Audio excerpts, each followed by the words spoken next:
por que devemos interpretar a Bíblia? E essa é uma pergunta que eu quero que você fique na cabeça a partir de agora.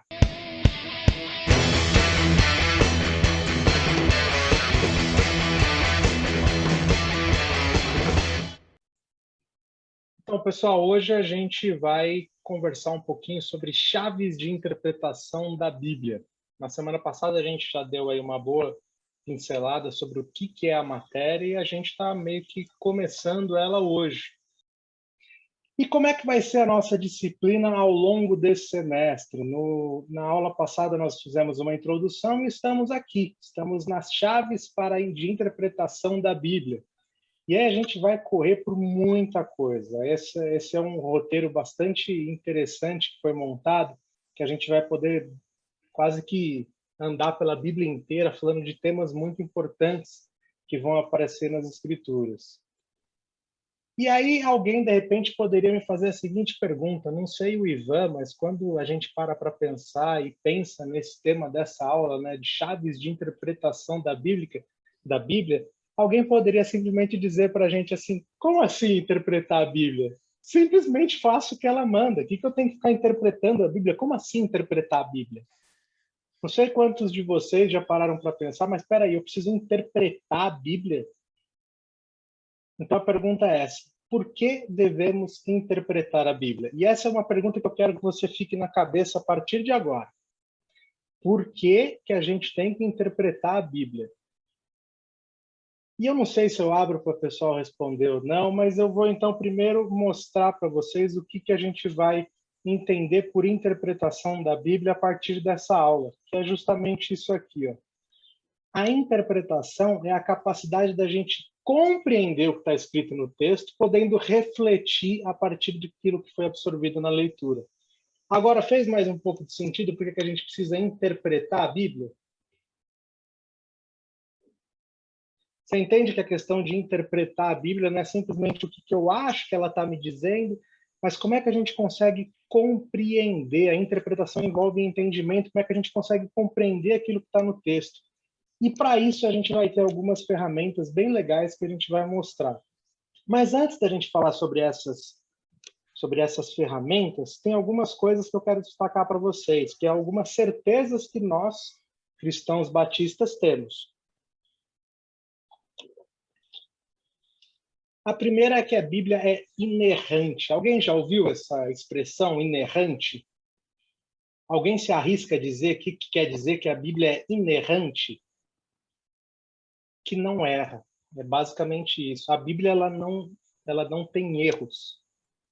A partir do momento em que eu entendo que a Bíblia tem erros, que eu aceito que a Bíblia tem erros, eu coloco a Bíblia em xeque. Eu posso colocar ela inteira em xeque.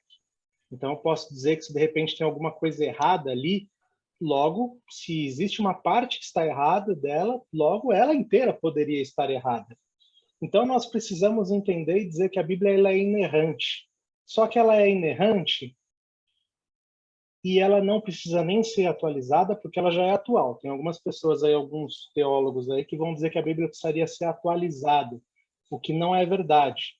Por quê? Porque a Bíblia ela vai ser escrita por homens e ela vai ser utilizada por Deus pelo conhecimento que eles tinham. Então, quando eles vão escrever, por exemplo, quando Josué está naquela batalha que o sol vai parar, vocês lembram dessa história? Josué está perseguindo lá na Terra Prometida, ele entrou na Terra Prometida e ele ora e fala assim, sol, se pare sobre o vale de Aijalon, não lembro exatamente qual é o texto, mas ele fala para o sol parar. Aí tem algum pessoal chato de hoje em dia, né, que tem o xiita lá no Oriente Médio e tem o xaato aqui no Brasil, né, que são os crentes xaatos aqui que sempre estão criando picuinha onde não tem, que vai dizer que, na verdade, não é o Sol que parou, foi a Terra que parou ao redor do Sol, porque então, como é que eu posso dizer? Então, a Bíblia está errada. A gente não pode esquecer que a Bíblia ela é escrita com o conhecimento que os homens tinham naquele momento. Então, para eles, naquele momento, ele está olhando para o céu, ele está olhando para o Sol, e falou assim, o Sol parou no céu ali. Então, ela é inerrante e a gente precisa considerar essas questões quando a gente vai dizer que ela é totalmente inerrante, porque ela também é a palavra eterna de Deus, ela vai falar a toda a humanidade em todas as eras e em todas as culturas, não importa se eu estou no Japão, no ano de 1640, se eu estou aqui no Brasil, em 2021, vivendo a pandemia, se eu estou no meio da gripe espanhola, lá em 1919, ou se eu estou no meio da peste bubônica, lá da peste negra, ou se eu estou vivendo lá atrás, no período dos juízes e por aí vai. A Bíblia, ela é eterna e ela vai falar a toda a humanidade em todas as eras, em todas as culturas, sem nenhuma distinção. E, de novo, ela é escrita por homens, mas 100% inspirada por Deus. Isso é muito legal, porque quando a gente pega, por exemplo, os textos do Novo Testamento, em que você tem as cartas de Pedro, Pedro vai escrever lá as cartinhas dele, e é um grego ruinzinho, é um grego meio pobrezinho, um grego meio chulo assim de ler, né? E quando você compara, por exemplo, com o grego que Lucas escreve, é um grego muito mais culto. Pô, Lucas era um cara que era estudado, ele era médico, ele tinha com certeza ali um grande conhecimento sobre o grego da época. Então ele escreve com a capacidade que ele tem. Pedro vai escrever com a capacidade que Pedro tinha, mas o conteúdo, a ideia, aquilo que realmente importa, que é o conteúdo, aquilo que está escrito ali, aquilo que importa, aquilo é 100% inspirado por Deus. Não importa se a gente vai fazer a conjugação verbal corretamente, ou se vai dizer nós vai, nós fomos. O que importa é que a ideia seja transmitida da melhor maneira possível. E é isso que a gente precisa entender quando a gente está falando sobre a Bíblia ser inerrante, que ela é escrita por homens, mas 100% inspirada por Deus. E, obviamente, a Bíblia ela tem que ser lida, ela tem que ser estudada, ela tem que ser obedecida. E eu quero que vocês deem uma ênfase para estudada. A Bíblia precisa ser estudada, não basta que ela seja lida, a gente tem que estudar a Bíblia. E aí vocês poderiam me perguntar qual que é a melhor versão, porque você tem a NVI, você tem a NVT, você tem a Ferreira atualizada, você tem a nova Almeida, você tem a Bíblia Católica, você tem muitas versões. Qual que é a melhor? A melhor vai ser aquela que vai mais se aproximar dos originais. E é por isso que nós temos tantas versões. Existem alguns estudos que vão dizer que a nossa língua, a língua que a gente fala todo dia, o português que a gente conversa, ela sofre pequenas mudanças, pequenas nuances de algumas palavras que vão deixando de ser usada há mais ou menos 10, 15 anos. Então, a cada 10 ou 15 anos, a língua na qual a gente está acostumado a falar sofreu algumas pequenas alterações. Então, é muito comum você, de repente, estar assistindo algum filme antigo, alguma daquelas novelas de época, em que eles falam assim, coisa, vós, me ser, essas coisas, que já não se pronuncia mais nos dias de hoje. Ninguém sai por aí falando assim, vós que estáis. Não. A gente fala uma língua mais coloquial e mais presente aqui no nosso dia a dia. E ela vai mudando a cada 10, 15 anos. Então, quando você começa a comparar isso com as versões que lá atrás foram escritas, lá, que foram traduzidas para o português, lá no ano 1600, 1700, depois 1900, é comum que você tenha essas variações. Então, é preciso que você faça uma nova tradução, sempre para que o sentido que tinha o original, o sentido lá que o autor bíblico pegou para escrever aquilo, seja o mais próximo da nossa realidade hoje. De repente, tem alguns textos que não vão fazer para a gente o sentido que faziam lá atrás. Quando Jesus está falando sei lá, o semeador saiu a semear. Eu não sei vocês, mas eu nunca vi como é que um semeador faz, mas isso era algo que na época deles era muito comum. Então Jesus usa as coisas comuns para ele explicar as coisas que ele precisava falar, aquilo que ele queria ensinar. Então é importante a gente sempre pegar a versão que mais vai se aproximar daquele original, que mais vai se aproximar. Então, de repente, você pode estar olhando uma versão e falar assim, mas isso aqui está muito esquisito, parece que a gente não está com aquela leitura que a gente aprendeu, que a gente decorou na EBD, né? Eu tenho uma séria dificuldade quando a gente começou com a ideia de trazer a Bíblia à mensagem. Não sei o Ivan, mas eu sofri bastante, porque eu falava, rapaz, nenhum dos versículos que eu sei de cor aqui está batendo nesse negócio, a Bíblia acho que está errado, Jesus do céu, como assim? Mas a ideia da mensagem é justamente essa, é ele pegar a mensagem, a ideia, o sentido que aquilo tinha lá atrás e trazer para a realidade de hoje. E aí eu vivi o momento em que, por exemplo, a nossa igreja, ela mudou para a NVI, quando ela decide assumir que a NVI seria a versão oficial da igreja.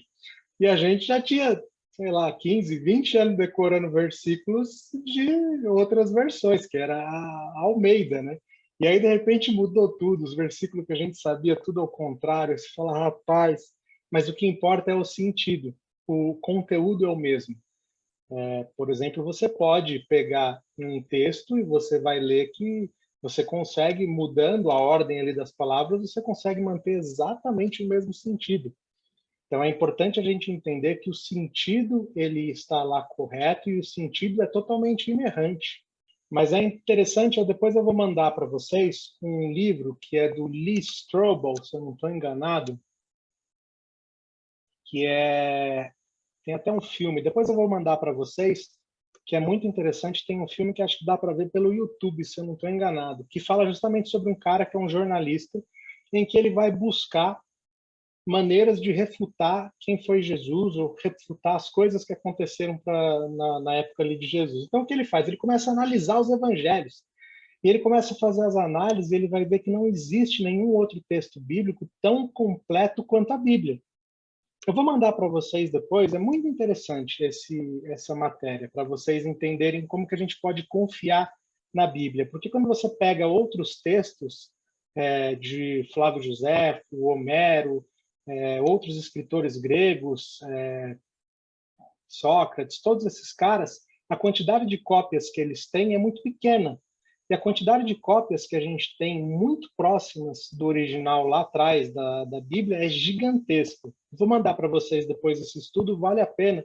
Não vou me aprofundar nisso, porque senão a gente perde um pouco o foco da disciplina. A ideia não é provar a veracidade da Bíblia, não é entender a formação do cânon, mas é a gente entender o porquê que a gente precisa estudar a Bíblia. Então, para a gente conseguir entender como é que a gente vai estudar um pouquinho melhor a Bíblia, a gente precisa entender duas coisas. Eu primeiro preciso entender o que o texto significava lá para o leitor original. Depois que eu conseguir entender o que o texto estava falando lá para o leitor original, aí sim eu consigo entender o que o texto vai falar para nós hoje. Então, eu preciso entender o que Paulo está escrevendo para os coríntios, para eu entender depois o que eu consigo absorver daquilo que Paulo lá atrás estava dizendo para os coríntios lá atrás, o que eu consigo absorver hoje. Então, essa primeira análise em que a gente está olhando para o leitor original se chama exegese, um nome bonito. A gente vai ver que nessa disciplina tem muitos nomes legais que você consegue dar para o seu cachorro. Um deles é exegese e o outro é hermenêutica. São dois nomes muito bonitinhos. E a primeira parte dessa exegese, que é para a gente entender como é que o texto funciona, para a gente entender um pouco mais sobre o texto, a gente tem que entender onde é que começa e onde é que termina cada assunto. E a gente tem que tomar muito cuidado quando a gente pensa alguns versículos isolados. A gente tem muitos problemas quando a gente faz isso. E principalmente quando você formula teologias em cima de versículos isolados. Vamos ver um exemplo? Quem pode abrir e ler para a gente o texto de Isaías 41, 6? Quem achar pode ler. Cada um ajuda o outro e diz ao seu irmão, seja forte. Eu não sei vocês, a gente comentou nisso na aula passada, mas eu gostaria que vocês fizessem um gesto aí, ou com a mão, ou dando um oi. Quem já ouviu algum sermão bíblico usando esse texto, dizendo que a gente tem que encorajar os nossos irmãos? Alguém já ouviu algum sermão sobre isso? Vários. Ou ainda na versão Almeida, né, Lucas? Um ao outro ajudou. A gente decorava, esse era o versículo que a gente sabia de cor. E ao seu companheiro disse, ajudou. esforça-te. Esforça-te. Então, que versículo bonito, né? Quando a gente pode ver assim, um ao outro ajudou e disse ao seu companheiro, esforça-te. Coisa bonita, né? Mostra o amor em que a gente tem que ter pelos nossos irmãos, em que a gente precisa ali demonstrar carinho. Espera, será que é isso mesmo? Vamos ter um entendimento um pouco melhor. Quem consegue ler agora do 1 ao 10? Em vez de ler só o 6, vamos ler do 1 ao 10, para a gente ter um entendimento um pouco melhor. Calem-se diante de mim, ó filhas, que as nações renovem as suas forças, que elas se apresentem para se defender. Vamos encontrar-nos para decidir a questão. Quem despertou o que vem do Oriente e o chamou em retidão ao seu serviço, entregando-lhe nações e subjugando reis diante dele? Com a espada ele reduz a pó, com o arco os dispersa como palha. Ele os persegue e avança com segurança por um caminho que seus pés jamais percorreram. Quem fez tudo isso?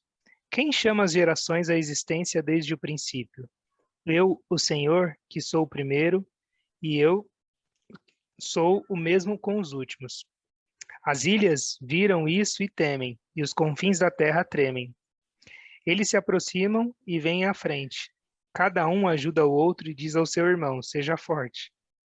O artesão encoraja o ourives, e aquele que alisa com o martelo incentiva o que bate na bigorna. Ele diz acerca da soldagem, está boa, e fixa o ídolo com prego para que não tombe. Você, porém, ó Israel, meu servo, Jacó, a quem escolhi. Vocês, descendentes de Abraão, meu amigo. Eu os tirei dos confins da terra, e de seus recantos os mais distantes os chamei. Eu disse, você é meu servo. Eu o escolhi e não o rejeitei. Por isso, não tema, pois estou com você. Não tenha medo, pois sou o teu Deus. Eu o fortalecerei e o ajudarei, e o segurarei com a minha mão direita vitoriosa. Então, olha como muda a história quando a gente tem a visão inteira do texto, em que a gente entende onde é que ele começa e onde é que ele termina. Esse é um texto de uma profecia que está lá acontecendo nos tempos do rei Ciro, lá da Babilônia, em que Deus está falando assim, espera aí, vamos bater um papo. Quem é que realmente faz as coisas? Que ele tá falando assim, vamos chamar as nações e venham então vocês se defenderem. Vamos colocar assim, os seus deuses e os meus deuses aqui, tipo, é como se Deus estivesse falando assim, vamos colocar os seus deuses e eu aqui, vamos ver quem é que realmente faz as coisas. Espera lá, quem é que faz isso, aquilo? Sou eu, não é esses outros deuses aí. E aí que ele vai dizer, só que vocês não, vocês ficam falando assim, o ourives fala para o artesão, nossa, ficou legal isso aqui, vocês ainda estão se ajudando para ver quem que vai ter o ídolo melhor, para ver que o ídolo está bem feito, e de repente você pega esse ídolo que você está fazendo com a sua própria mão, ou seja, um ourives está lá fazendo, que você ainda precisa pregar esse treco na parede, e você ainda vai confiar nele. Então, olha como muda o entendimento do texto, né? Quando a gente começa a analisar o texto com a sua delimitação correta. Vamos ver mais um? Mateus 3,11. Quem pode ler Mateus 3,11? Eu os batizo com água para arrependimento, mas depois de mim vem alguém mais poderoso do que eu, tanto que não sou digno nem de lavar as suas sandálias. Ele os batizará com o Espírito Santo e com fogo. Olha aí que legal. Aí a gente pega um texto que o pessoal às vezes até usa para fazer, não, né? Usa para fazer uma teologia em relação ao batismo no Espírito Santo, em que você tem que ser batizado com fogo. Você tem o fogo que vai batizar ali. Quantos já ouviram falar sobre isso? Batismo do Espírito Santo e batismo com fogo, em que você tem que enfrentar o batismo no Espírito Santo e o batismo no fogo. Moacir já levantou a mão. Quem mais aí já ouviu falar sobre isso? O Ivan, o Rago. Eu também, Lucas. O Wilson também. Principalmente quem vem de igrejas mais carismáticas, você vai ter muito forte essa questão do batismo no Espírito Santo e batismo no fogo. Mas vamos ter um melhor entendimento sobre esse texto, lendo agora não só o 11, mas do 7 ao 12. Quem pode ler do 7 ao 12 para a gente? Mas vendo ele, muitos dos fariseus e dos saduceus que vinham ao seu batismo, disse-lhes, raça de víboras, quem vos ensinou a fugir da ira vindoura? Produzi, pois, frutos dignos de arrependimento. E não queirais dizer dentro de vós mesmos, temos por pai a Abraão, porque eu vos digo que, mesmo destas pedras, Deus pode suscitar filhos a Abraão. E já está posto o machado à raiz das árvores. Toda árvore, pois, que não produz bom fruto é cortada e lançada no fogo. Eu, na verdade, vos batizo em água, na base do arrependimento, mas aquele que vem após mim é mais poderoso do que eu, que nem sou digno de lavar-lhes as alparcas, e ele vos batizará no Espírito Santo e em fogo.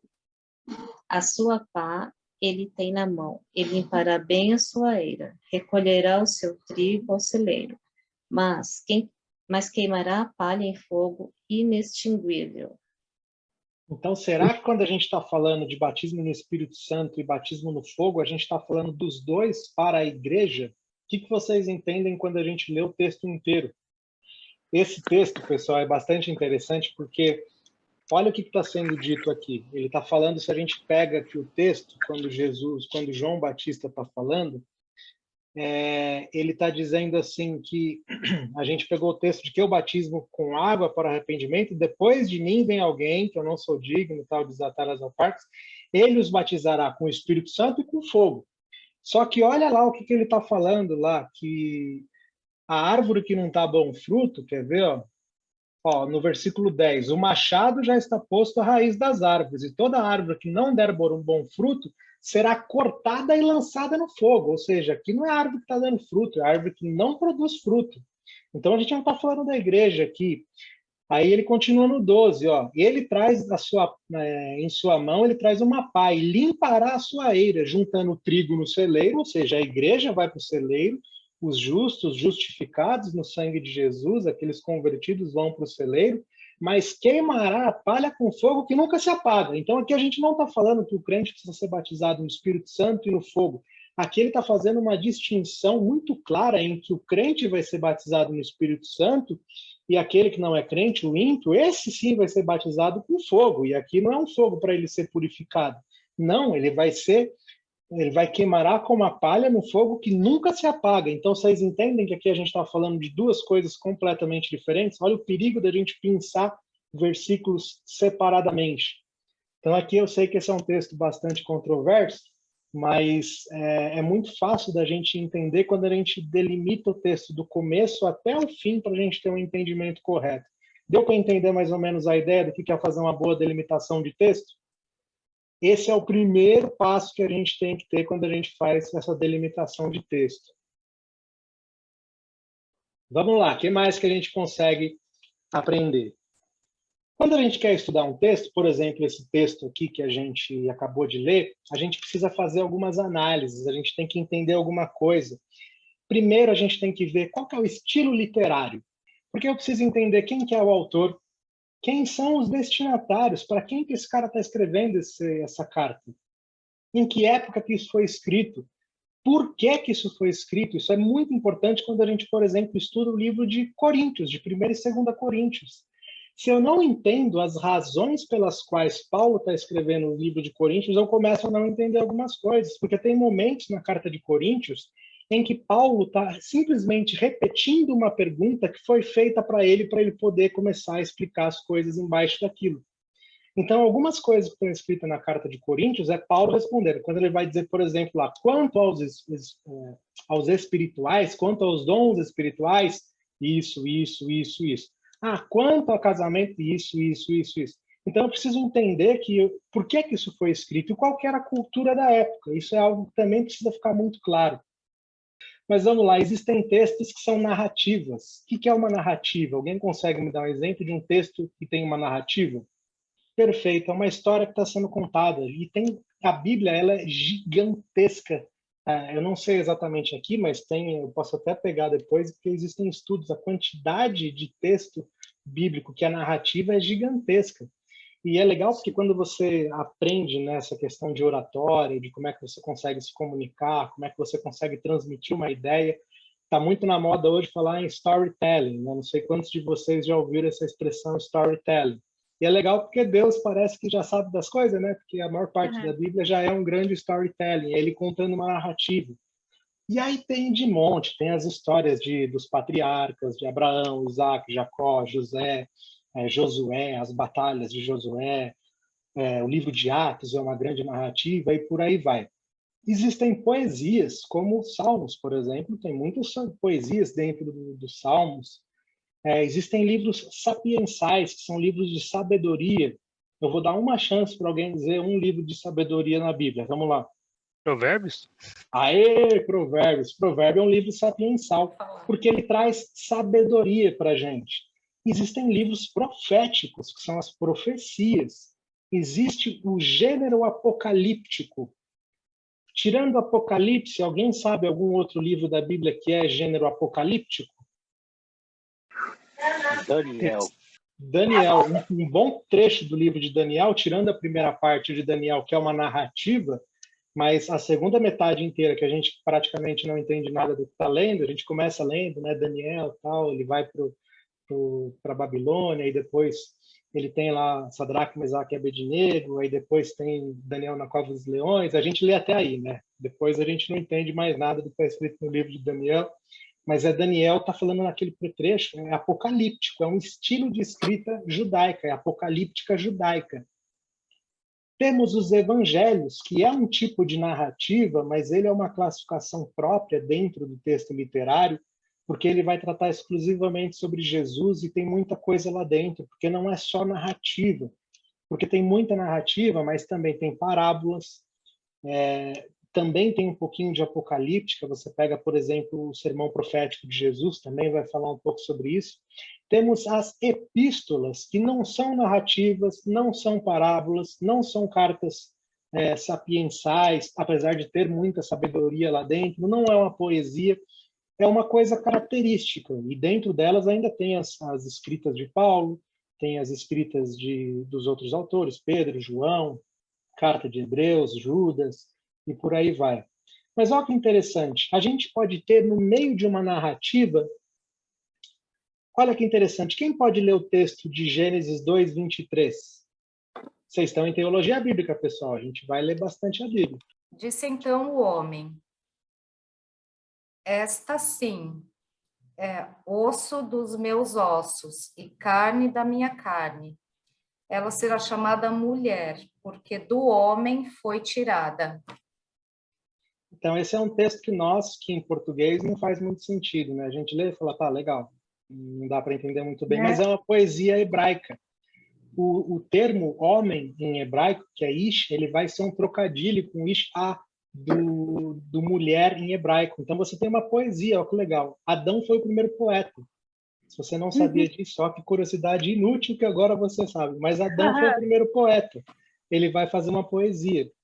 E isso no meio de um livro de narrativa, que é o livro de Gênesis, vai ter uma poesia. Quem pode ler Provérbios 22, 6? Instrua a criança segundo os objetivos que você tem para ela, e mesmo com o passar dos anos, não se desviará deles. Olha, então tá na Bíblia que se você ensinar uma criança no caminho, vamos ler lá, igual a Ferreira de Almeida, né, que todo mundo sabe de cor, né? Ensina a criança no caminho em que ela deve andar, ela não se desviará dele. Então quer dizer que se eu ensinar a criança no caminho que ela deve andar, ela nunca vai se desviar? Isso está na Bíblia, isso está num livro sapiensal, está lá em Provérbios. Pô, a gente atribui isso daí a Salomão, o cara mais sábio do mundo. Olha como a gente tem que ter cuidado quando a gente lê a Bíblia. Por que a gente precisa entender o que é um gênero literário sapiensal? Significa, então, que se eu ensinar uma criança nos caminhos corretos, ela nunca vai se desviar?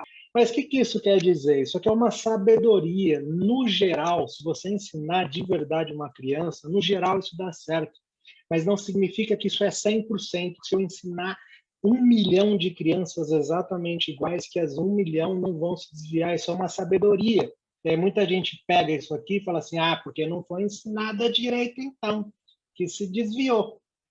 Então, você tem que tomar cuidado quando você pega versículos pensados isoladamente. Ou quando a gente pega, por exemplo, aqui, o versículo de Gênesis 3:15, você tem uma profecia no meio de uma narrativa. Porém, inimizade entre você e a mulher, entre a sua descendência e o descendente dela. Este ferirá a sua cabeça e você lhe ferirá o calcanhar. Então, quando alguém te perguntar onde é que começa a falar de Jesus na Bíblia, você vai falar em Gênesis 3:15, tá? Isso é o que a gente chama de proto-evangelho. Aí você já tem uma profecia, logo depois do pecado, em que o pecado ele entra no mundo através ali da mulher e do homem que vão comer do fruto proibido, que não está escrito que é maçã, tá, pessoal? Podia ser bem uma jaca, podia ser qualquer fruto. Ninguém está dizendo que é maçã, mas ok. Poderia ser qualquer fruto. O homem e a mulher, eles comem, eles caem, e a partir daí você tem as maldições que vão entrar por conta de pecado. E aí tem o primeiro momento em que a gente vai ter Deus colocando ali uma maldição sobre a serpente, e essa aqui é uma profecia que está no meio de uma narrativa, que ela vai se cumprir lá na frente com a vinda de Jesus. Então olha que legal, como é importante a gente entender sobre gênero literário. Mas vamos avançar. Por que eu preciso entender de contexto histórico? Quem pode ler para a gente o texto de João 8, 56 a 59? Abraão, pai de vocês, regozijou-se porque veria o meu dia. Ele ouviu e alegrou-se.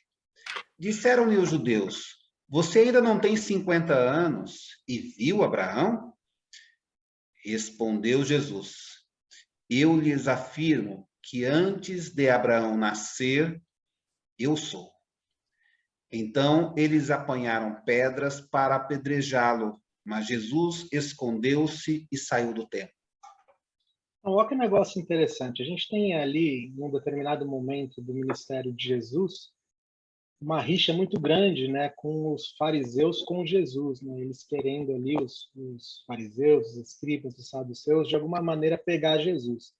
E aí Jesus fala assim, antes de Abraão nascer eu sou, e os caras ficam bravaços com ele, já queria pegar pedra para apedrejar ele. Porque isso era uma ordenança, né? Todo aquele que blasfemar contra Deus, e aí se a gente fosse ler os textos aqui de Êxodos 3... Aliás, quem pode ler o texto de Êxodos 3:14? Disse Deus a Moisés: eu sou o que sou. É isto que você dirá aos israelitas: eu sou, me enviou a vocês. Vocês lembram qual que é o momento da vida de Moisés em que isso está acontecendo? É o momento em que ele vai, a mando de Deus, confrontar o faraó para libertar o povo. Exato. E aí Moisés fala, tá, legal. Beleza, a sarça tá pegando fogo aqui, mas não está se consumindo, e tu tá falando que é para eu voltar lá para o Egito e libertar a galera lá. Beleza, certo. Mas quem está me enviando? Quem é você? E é aí que Deus vai responder. Ele vai dizer que ele é o Deus de Isaac, o Deus de Jacó, o Deus dos antepassados de Moisés, que Moisés já conhecia as histórias. E aí qual que é o nome de Deus? Por exemplo, o meu nome é Lucas, o nome do Ivan é Ivan, do Fernando é Fernando, e por aí vai. Mas qual que é o nome de Deus? Deus vira para Moisés e vai dizer isso aí. Você vai dizer assim, eu sou o que sou eu, só eu. E quando Jesus está falando assim, antes de Abraão existir, eu sou. Ele está usando o mesmo tetraedra que a gente conhece como Yahvé, que é isso aqui, que é essa escrita no hebraico. No hebraico a gente lê da direita para a esquerda, tá? A gente lê ao contrário. Então é isso aqui, Yahvé. E tanto que é um negócio tão absurdo que ninguém sabe ao certo como é que pronuncia Yahvé. Porque na cabeça do judeu isso era um negócio tão sério, tão sério, tão sério, tão sério, que eles não pronunciavam isso daqui, eles não falavam isso.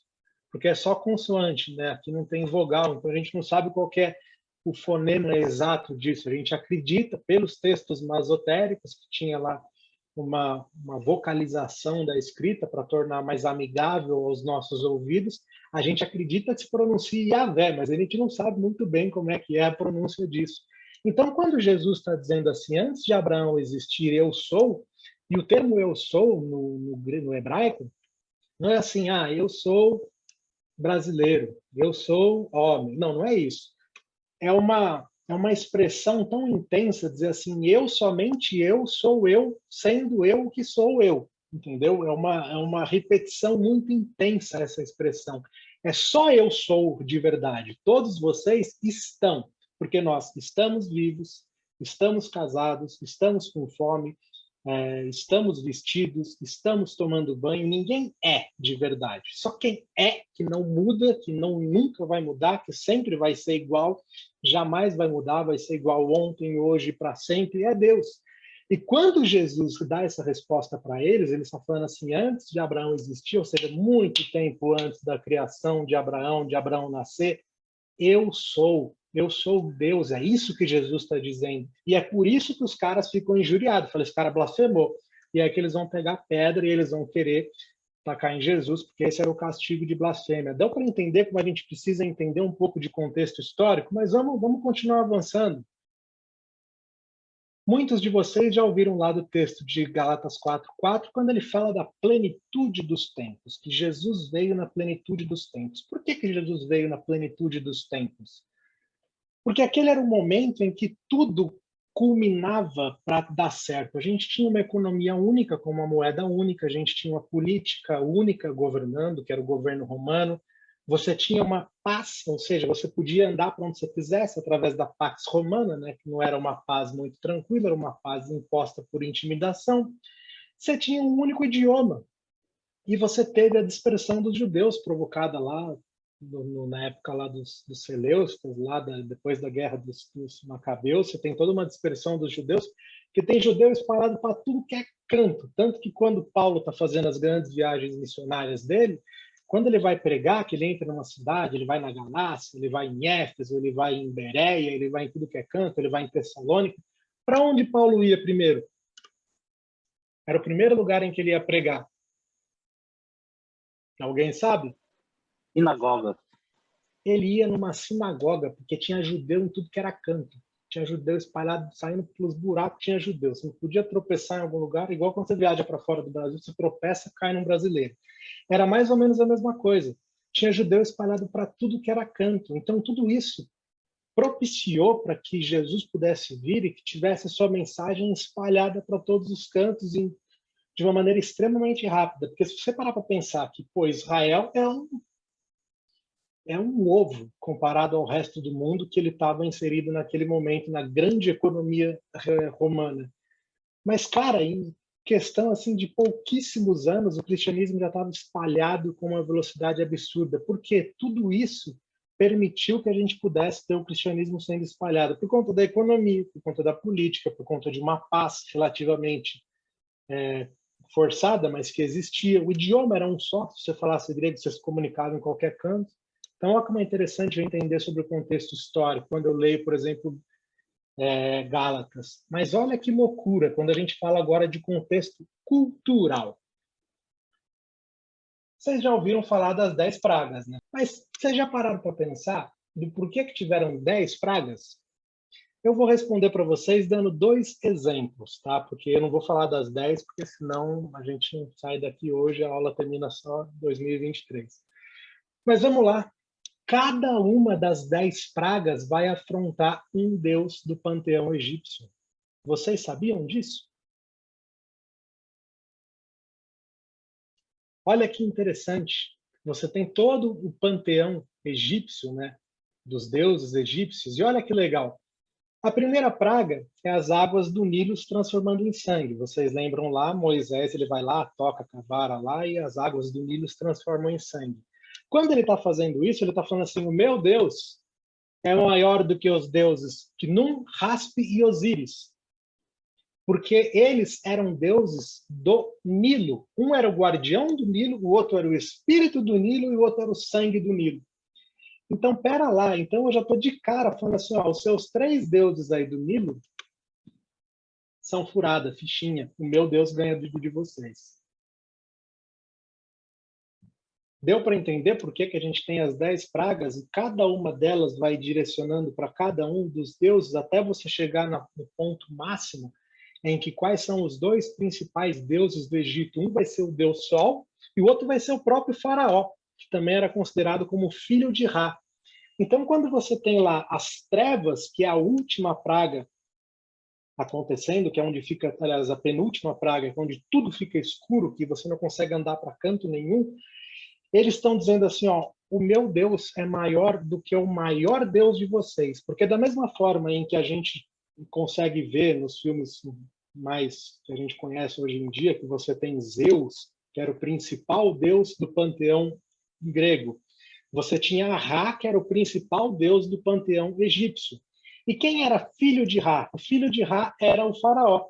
O faraó era considerado como uma herança, assim, um descendente direto de Ra, descendente direto do Sol. Por isso que ele era faraó, porque ele era considerado divino. Então, quando você tem a penúltima praga sendo as trevas, a gente está dizendo assim, o meu Deus é maior do que o seu maior Deus, e na última praga em que você vai ter a morte do primogênito, você está afetando diretamente Faraó e a descendência de Ra, porque o primogênito do Faraó seria o próximo Faraó. Então você está dizendo assim, ó, o meu Deus é maior do que todos os deuses de vocês. Deu para entender agora por que as 10 pragas são 10 e por que são algumas coisas esquisitas? E cada uma delas vai ter uma relação. Você tem lá os gafanhotos, você tem as úlceras nas vacas e por aí vai. Cada uma delas vai ter um Deus. Olha outra coisa que é interessante a gente ter o contexto cultural. Quem consegue ler 1 Coríntios 11:13? Julguem entre vocês mesmos. É apropriado a uma mulher orar a Deus com a cabeça descoberta? a gente precisa entender qual que é o contexto, e aí lembra que a gente falou lá atrás que a gente tinha que entender quem é que está escrevendo, para quem está escrevendo, quando está escrevendo, em que ano que isso está sendo escrito, em que época que isso está sendo escrito. A cultura da onde Paulo está escrevendo, a cultura para quem Paulo está escrevendo, que é na cidade lá de Corinto, era uma cultura romana. Era uma cultura romana. Então, ok, esse já é o primeiro ponto que a gente precisa entender para entender esse versículo. A primeira coisa que eu preciso saber é que era uma cultura romana. O que mais que eu preciso saber? Sobre as mulheres na cultura romana. E sobre as mulheres na cultura judaica, que é quem é Paulo. Paulo é um judeu, um fariseu, um cara ali que se converteu ao caminho, que é o cristianismo, né? Antes eles simplesmente chamavam de o caminho. As mulheres naquela época, a questão de você estar com o seu cabelo descoberto, isso era uma relação muito próxima com um estilo de sedução. Então, quando a mulher estava com o cabelo descoberto, naquela época, naquela cultura, era algo mais destinado à cultura homem e mulher, mais dentro de casa. Ela está com os cabelos descobertos, seria algo ali em que estaria, de repente, numa relação mais íntima com um homem, algo mais próximo disso. E o simples fato dela estar andando com o cabelo descoberto, na cultura da qual Paulo estava inserido, isso poderia significar que ela talvez estivesse usando de uma maneira equivocada do atributo feminino de sedução, por exemplo. Então seria algo como se a gente tivesse hoje, de repente, a gente tentando indo nessa linha que você falou, da gente talvez contextualizar um pouco. Como é que eu poderia contextualizar isso um pouco mais na nossa realidade? De repente era uma mulher andando com uma roupa totalmente chamativa do ponto de vista de sedução, como se estivesse ali andando com uma vestimenta que você fala, rapaz, isso aí não está condizendo com uma igreja. A mulher entrou de biquíni no meio do culto, né? Então, você entende que, de repente, isso daí vai chamar a atenção e os homens vão ficar tudo uriçados lá, querendo olhar para a mulher que entrou na igreja de biquíni. Então, seria uma relação bem forte que eu estou fazendo. Você até me desculpe, viu, Ivan? Mas é para a gente conseguir, de repente, entender o que é que Paulo estava falando no contexto no qual ele estava inserido naquele momento. Significa que isso não tem relevância hoje? Não tem relevância você dizer para uma mulher que ela não pode, então, orar a Deus se ela não tiver com a cabeça descoberta. Mas eu começo a prestar atenção que eu preciso respeitar costumes culturais locais, em que, de repente, não faz sentido eu ir numa igreja com uma vestimenta que, de repente, não seria o melhor local para eu estar com aquela vestimenta. Por exemplo, eu não vou na nossa igreja de bermuda e sem camisa, porque eu acho que isso não condiz com o ambiente. Mas se eu estiver na praia, provavelmente eu vou estar de bermuda e sem camisa, porque aí condiz com o ambiente no qual eu estou. Então a gente precisa tomar esses cuidados para entender sobre o contexto cultural. Peço desculpa mais uma vez pelos exemplos chulos, tá, professor Ivan? Peço perdão por isso. Mas vamos lá. Outro ponto interessante. Nada do que está na Bíblia está lá por acaso. Isso é um negócio interessante. E, às vezes, a gente acaba perdendo alguns detalhes do que estão na Bíblia, e esses detalhes são muito importantes. Quem pode ler para a gente o texto de Marcos 2, de 5 a 11? Vendo a fé que eles tinham, Jesus disse ao paralítico, filho, os seus pecados estão perdoados. Estavam sentados ali alguns mestres da lei, raciocinando em seu íntimo. Por que esse homem fala assim? Está blasfemando. Quem pode perdoar pecados a não ser somente Deus? Jesus percebeu logo em seu espírito que era isso que eles estavam pensando e lhes disse, por que vocês estão remoendo essas coisas em seu coração? Que é mais fácil dizer ao paralítico, os seus pecados estão perdoados, ou levante-se, pegue a sua maca e ande. Mas, para que vocês saibam que o Filho do Homem tem na terra autoridade para perdoar pecados, disse ao paralítico, eu digo a você, levante-se, pegue a sua maca e vá para casa. Esse é um texto, é mais um dos milagres que Jesus vai fazer, em que às vezes a gente não presta muita atenção no que está acontecendo, né? Jesus ele está fazendo uma cura, o cara vai paralítico e de repente o cara sai andando. Legal, mas ele não diz simplesmente assim, pega o teu leito e anda. Ele começa de um jeito diferente dessa vez. Ele começa o diálogo ali com a pessoa que está sendo curada de uma maneira diferente. E ele faz isso num local que está lotado. Ele está em Cafarnaum. E, aliás, eu gravei um vídeo essa semana falando exatamente sobre esse texto. Depois é legal vocês verem, porque é bem interessante. Mas ele fala o seguinte, que a casa está lotada, que a galera não tinha nem por onde entrar. E aí o que acontece? Os amigos descem lá o cara pelo telhado, bota no meio de Jesus, a casa está lotada, está cheia de gente. E aí Jesus ele não fala assim, você está curado. E olha que interessante, porque todo mundo estava acostumado já nesse momento a ver Jesus curar. Tanto que o pessoal estava acostumado a ver Jesus curar, que esses 4 caras estão levando lá esse paralítico para que ele curasse esse paralítico. Então o pessoal já estava habituado a ver aquilo. Só que Jesus não fala assim, levanta-se e anda. Ele fala assim, perdoados estão os teus pecados. Eu acho que deve ter ficado até uma coisa meio sem graça, assim, né? O paralítico, né? Obrigado, Senhor, mas não foi para isso que eu vim aqui, né? Eu vim para sair andando, não para sair perdoado. Mas é aí que a gente começa a entender que, na verdade, só Deus perdoa pecados.